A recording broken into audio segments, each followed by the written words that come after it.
Hello students, good evening. Now we are start a new chapter, class 11th जनसंचार माध्यम और लेखन में फर्स्ट चैप्टर का नाम है जनसंचार माध्यम, जो कक्षा 11th के विद्यार्थियों के लिए यूज़ में आएगा और उसका जानकारी आपको दे दी जाएगी। इससे रिलेटेड कि जनसंचार माध्यम क्या होते हैं। सबसे पहले हम बात करते हैं संचार क्या होता है। जनसंचार के माध्यम मतलब जन मतलब लोग, व्यक्ति के बीच में आपस में संचार एक से दूसरे को कई प्रकार का हो सकता संचार, पर हम पहले बात करेंगे संचार होता क्या है, इसकी परिभाषा और महत्व। कि संचार एक व्यक्ति से दूसरे व्यक्ति के मध्य भेजे जाने वाले अपने विचार होते हैं, जिससे व्यक्ति में संचार होता है। कि यह देख कर के भी हो सकता है, बोलने पर भी हो सकता है, किसी भी रूप में एक दूसरे में संचार हो सकता है। जैसे कुछ बच्चों को खेलते हुए देख कर के दूसरे बच्चों के मन में खेलने की भावना आना भी एक संचार है। एक बच्चे को घर पे पढ़ाई करते हुए देख के दूसरे भाई बहनों का उसको देख कर के पढ़ाई के प्रति रुझान उत्पन्न होना भी संचार है। किसी को आपस में खाना खाते हुए देखना तो अपने को भी भूख लगना, ये भी एक प्रकार का संचार है। तो संचार कई प्रकार का होता है और इसका जीवन में बहुत महत्व है, क्योंकि इसी से व्यक्ति एक्टिव होता है और उसमें अच्छी आदतें और बुरी आदतें दोनों का खेल समावेश होता है। तो ये संचार इसी को हम लोग कहते हैं। कि कई बार हम जिसको बोलते हैं कि जमाई लेना, उबासी लेना, तो किसी एक व्यक्ति को जब हम उबासी लेते हुए देखते हैं तो पता चलता है कि दूसरे व्यक्ति को भी कुछ समय के पश्चात में उबासी यानी जमाई आने लग जाती है। तो ये चीज़ें हमारे संचार की रूप में हम पहचान सकते हैं, समझ सकते हैं। संचार के जो तत्व होते हैं वो होते हैं स्रोत, एनकोडिंग, संदेश, माध्यम, प्राप्तकर्ता, फीडबैक और शोर। तो इससे रिलेटेड हमारे पास एक ये पैराग्राफ में आपको दिखाई दे रहा होगा कि यह संचार प्रक्रिया का एक रूप है। कि सबसे पहले शोर जो होता है, तो इससे हमारा जो माध्यम होता है यहाँ से शुरू होता है, और माध्यम सबसे पहले स्रोत या संचारक जो होता है, फिर वहाँ से संदेश निकलते हैं। संदेश एक माध्यम में शोर के रूप में भी जा सकता है और सामान्य रूप में भी जा सकता है। फिर उसको प्राप्त करने वाला प्राप्त करता है, और अंत में उसका फीडबैक जब वापस आता है तो घूम फिर कर वापस वो संचार स्रोत बन जाता है।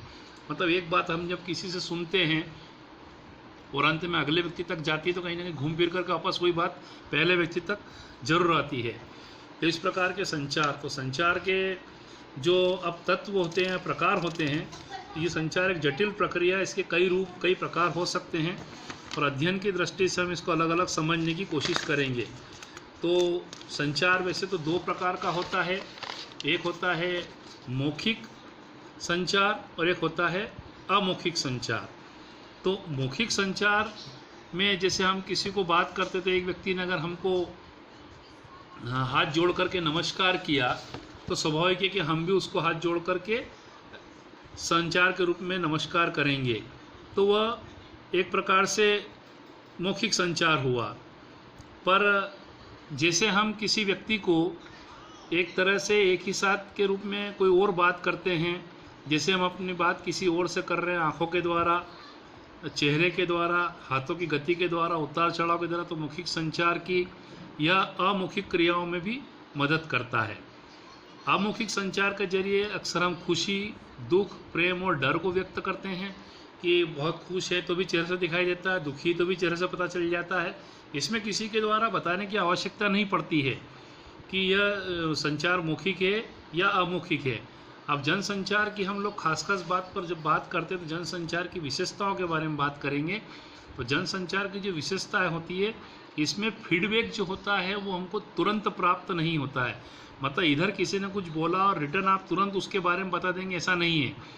इसका अपना एक व्यापक दर्शक होते हैं, पाठक होते हैं, श्रोता होते हैं।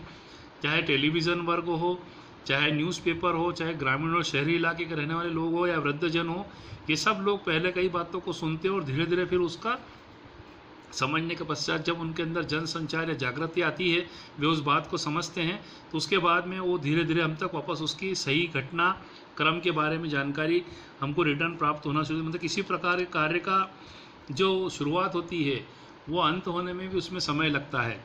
तो जनसंचार का रिजल्ट तुरंत नहीं मिलता है। जैसे कोई टीवी सीरियल चल रहा है तो टीवी सीरियल के जब सारे एपिसोड खत्म होने आते हैं तब जाकर के लोगों की राय बनती है कि सीरियल कैसा था, अच्छा था या बुरा था। जनसंचार की राय पर कि सीरियल में इस प्रकार का कार्य होना था, ऐसे ऐसे होना था, तो फिर वो अगली सीरियल जो तैयार होता है या मूवी तैयार होती है तो उसमें वो लोग उस प्रकार से जानकारी को शामिल करने का प्रयास करते हैं कि पिछली बार दर्शकों की इच्छा ये थी। अब हम जब बात करते हैं तो संचार के कार्य क्या क्या होते हैं, बहुत सारे होते हैं। संचार का प्रयोग जब हम कुछ हासिल करने के लिए करते हैं तो किताब या कॉपी मांगते हैं एक दूसरे से, तो ये भी संचार है। दूसरा नियंत्रण, संचार के जरिए हम दूसरों पर नियंत्रण करने का प्रयास करते हैं। अक्सर हम विद्यार्थियों पर, शिक्षकों लोग अपना नियंत्रण करने के लिए शिक्षकों को अपने तरीके से डांट करके या उनसे ऐसा व्यवहार कर करके कि वो हमारे नियंत्रण में आए, ये भी एक संचार का तरीका है। कुछ जानने या समझने के लिए सूचना का जो अधिकार है उसके अंतर्गत हम संचार हमें होता है कि चाहे मोबाइल हो, टेलीविज़न हो या टेलीफोन, उससे भी हमें संचार या सूचना प्राप्त हो जाती है। अभिव्यक्ति का संचार, हम चाहे तो मोबाइल फ़ोन के द्वारा भी अपनी भावनाओं को व्यक्त कर लेते हैं। कई बार हम डायग्राम या चित्रों के माध्यम से, कार्टून बना करके अपनी भावनाओं को अभिव्यक्त कर लेते हैं। सामाजिक संपर्कों के माध्यम से भी हम लोग कार्य कर लेते हैं, है ना। संचार, जब हम माइक पर बात करते हैं तो सारे लोगों को हमारी बात सुनी थी, तब भी संचार होता है। संचार का प्रयोग अक्सर हम अपनी समस्याओं और चिंताओं को दूर करने के लिए भी करते हैं। अगर हम पानी में डूब रहे हैं और बचाओ बचाओ चिल्लाएंगे तो कोई व्यक्ति अगर दूर से हमारी आवाज़ सुन लेगा तो वो हमें संचार जब उसमें होगा तो हमें हो सकता है बचाने के लिए आ जाए, क्योंकि उसमें संचार की भावना आएगी कि इस व्यक्ति को बचाना है, खतरे में है। फिर संचार का प्रयोग हम रुचि की वस्तु या विषय विशेष के प्रति प्रतिक्रिया व्यक्त करने के लिए भी कर सकते हैं। कई बार हमको कोई बात नहीं जमती तो हम उसको मूर्ख भी बोल देते हैं, उल्लू भी बोल देते हैं। और अंत में संचार हमारा किसी व्यक्ति की यूनिफॉर्म के द्वारा भी होता है। जैसे डॉक्टर को देखते ही हम पहचान जाते हैं कि उसने वाइट कलर का एप्रन पहना हुआ होता है, पुलिस वाले की खाकी वर्दी, वकील का काला कोट और नेताओं का खाकी कुर्ता, खादी कुर्ता। ये चीज़ जब हम देखते हैं तो हम समझ जाते हैं कि ये नेता है, ये अभिनेता है, ये डॉक्टर है, ये इंजीनियर है, जो भी XYZ, तो हम उसके ड्रेस कोड से हम पहचान लेते हैं। यहाँ तक कि स्टूडेंट्स को पहचान लेते हैं कि ये इस स्कूल का विद्यार्थी या इस स्कूल का विद्यार्थी है। तो ये अब दूसरा, इसके बाद में अगला हम टॉपिक की बात करते हैं तो ये होते जनसंचार के कार्य। तो जनसंचार के कार्य क्या क्या होते हैं, सबसे पहले तो हम बात करेंगे इसमें सूचना देना, लोगों को एक दूसरे से सूचना पहुंचाना, शिक्षित करना। इसके माध्यम से लोगों को हम शिक्षित कर सकते हैं, चाहे रेडियो टेलीविज़न कुछ भी हो सकता है। मनोरंजन कर सकते हैं हम समाचार पत्रों के द्वारा भी, सिनेमा के द्वारा भी, रेडियो टेलीविज़न और टेप के द्वारा, वीडियो के द्वारा भी कर सकते हैं, किताबों के द्वारा भी कर सकते हैं। एजेंडा तय करना, कई बार हम जनसंचार के द्वारा लोगों में, समाज में अच्छे कार्यों या बुरे कार्यों की घटना विशेष के ऊपर चर्चा करते हैं और उस मुद्दे को आखिर में हम समाज और सरकार के तक पहुंचाने का प्रयास करते हैं, तो वो भी एजेंडा कहलाता है। निगरानी करना, कई बार लोकतांत्रिक समाज में जनसंचार माध्यमों के द्वारा सरकार और अन्य संस्थाओं पर अपनी निगरानी रखी जाती है कि सरकार कोई गलत कदम तो नहीं उठा रही है, कोई अनियमितता तो नहीं बरत रही है।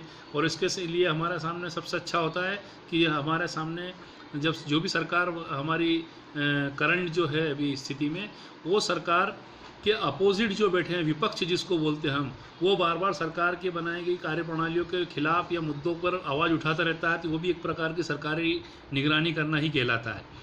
अब विचार विमर्श के मंच हम देखते हैं, रोजाना टेलीविज़न पर डिबेट्स होते हैं, मोहल्लों में, कॉलोनी में डिबेट्स होते हैं चुनाव के दौरान, और लोग इकट्ठे होकर के इसके माध्यम से एक दूसरे के प्रति अपनी भावनाओं को व्यक्त करते हैं। अच्छा कार्य किया, नहीं किया, किसने किया, कैसे किया, तीन चीज़ों को भी जनसंचार के माध्यम से हम लोग समझते हैं। तो हमारा इस पार्ट में ये चैप्टर यहीं तक ही है। धन्यवाद, थैंक यू।